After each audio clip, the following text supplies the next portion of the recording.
ఈ ప్రభుత్వం సరిలేక ఇక్కడికి వచ్చేసాం. మా జగనన్న రావాలి, మాకు మళ్ళీ మాకు న్యాయం జరుగుతుంది. మా జగనన్నలోనే మాకు న్యాయం జరుగుతుంది. ఇవాళ ఒరే మిమ్మల్ని గెలిపించడానికి మాకు రోడ్డు నిండా పెట్టారు. ఒరే పవన్ కళ్యాణ్ చంద్రబాబు నాయుడు నువ్వు ఎక్కడున్నావో ఎప్పుడు పోతావు, సంవత్సరం తిరిగి లోపు పోతావు నా పడతా. ఇదే నా శబ్దం, నా వాక్యం మీకు తగ్గుతుంది. సంవత్సరం తిరిగి లోపు పోతావు నా పడతా. ఈ 70 సంవత్సరాలు వచ్చినట్టు కాదు, అంత అనుభవంతో నువ్వు పదవి వేయాలి. అంతేగాని నేను కొడుకులు కొట్టించి 35 సంవత్సరాలు బట్టి ఉండాలి నాకు కొడతావా? నీకు హోమ్ మినిస్టర్ నువ్వు షూటింగ్ చేసుకున్నా వెళ్ళి మా ప్రభుత్వం మీద కొడతావా?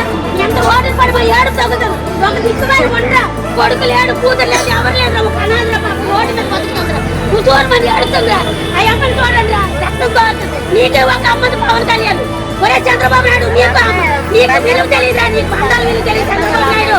నీకు తెలిస్తే నీ అన్నదమ్ముడు కలిసిపోతే నేను రాజకీయం నువ్వు ఓట్ల మీద ఉన్నా వాళ్ళ నువ్వు హోమ్ మినిస్టర్ రాజీనామా చేయాలంటే, సీఎం నువ్వు రాజీనామా చేయాలంటే ఫాలో చేయొచ్చు కదా